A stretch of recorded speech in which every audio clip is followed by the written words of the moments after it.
Teman-teman, jangan lupa sebelum nonton tayangan ini, klik like dulu, lalu subscribe, lalu share.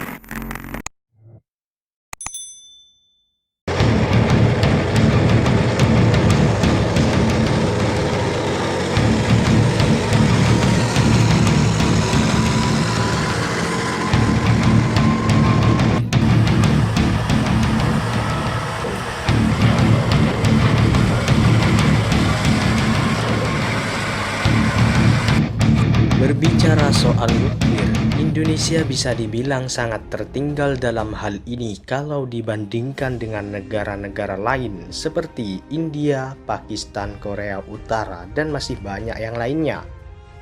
Bahkan, beberapa negara yang disebut itu sudah mampu mengelola nuklir sedemikian rupa sehingga tak hanya jadi pembangkit listrik, tetapi juga bisa menjadi senjata-senjata yang sangat mengerikan. Wow. Sebenarnya Indonesia pernah ada dan pernah membuat suatu wacana mengenai proyek nuklir. Bahkan konsepnya sudah digodok sejak zaman Bung Karno. Akan tetapi, lantaran satu dan lain hal, proyek tersebut bisa dibilang gagal dan setelah begitu lama tak disinggung oleh pemerintah. Tanpa diketahui oleh halayak umum masyarakat, pemerintah kita diam-diam ternyata sangat serius soal nuklir. Hal tersebut bisa kita lihat dari langkah-langkah pemerintah yang seakan sudah mempersiapkan segala sesuatunya. Seperti apa langkah serius pemerintah kita soal proyek nuklir? Cie, penasaran ya kalian? Marilah kita lanjut ke video ini. Jangan lupa klik tombol subscribe dan nyalakan loncengnya ya. Salah satu bukti bahwa pemerintah sangat serius masalah proyek nuklir ini adalah Indonesia merangkul Rusia untuk proses pembuatan proyek nuklir. Indonesia dan Rusia sudah sejak lama bekerja sama hingga melahirkan suatu kesepakatan yang berisi tentang proyek nuklir bersama dengan syarat tujuan untuk damai. Wow. Tak mungkinlah jika masalah nuklir, pasti Mama Rika akan mengkritik dan menyangsi. Waduh. Lantaran Indonesia memilih Rusia, karena Rusia lebih profesional di bidang nuklir dibandingkan negara manapun termasuk Mama Rika, negara paman kalian. Wah. Bukti yang menguatkan lainnya yaitu Indonesia sudah tidak lagi menjual uraniumnya ke luar negeri. Negeri kita ini memang negara yang terkenal dengan sumber daya alam yang kaya raya. Bahkan, beberapa tahun yang lalu Indonesia menjual produk-produk bahan peledak ke luar negeri, sedangkan pihak luar negeri menggunakan bahan peledak itu untuk membuat nuklir. Waduh. Ini sungguh tidak adil kan? Wah.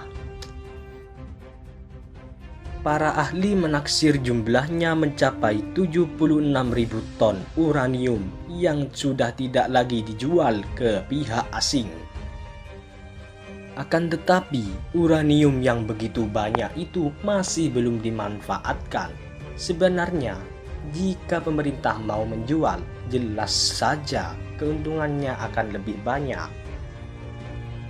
Akan tetapi pemerintah Indonesia tidak mau melakukannya dengan alasan yaitu ingin mengembangkan nuklir untuk pertahanan dan kedaulatan negeri ini.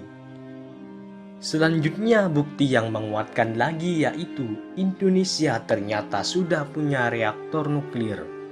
Tidak banyak diketahui oleh masyarakat. Jumlah reaktor nuklir telah bersebar banyak di Indonesia. Bahkan jumlahnya sendiri lebih dari satu. Lantaran yang menjadi penghambat bagi Indonesia dalam memproduksi atau mengungkap dan melaksanakan proyek nuklir adalah ancaman sanksi dari Amerika. Mama Rika ya gitu, suka ikut campur. Siapa yang setuju Donald Trump disantet? Silahkan baku hantam di kolom komentar. Selanjutnya yaitu Hal yang menguatkan dan membuat Indonesia optimis dalam memproduksi proyek nuklir ini adalah desakan dari pihak Rusia. Karena pihak Rusia inginkan Indonesia mempunyai senjata pemusnah massal ini dengan tujuan menambah kekuatan penjagaan kedaulatan NKRI. Tidak hanya itu, pihak Rusia pun sudah menyiapkan beberapa persediaan kebutuhan-kebutuhan dalam upaya Indonesia untuk memproses proyek nuklirnya. Sayangnya, Indonesia masih takut dengan sanksi Amerika.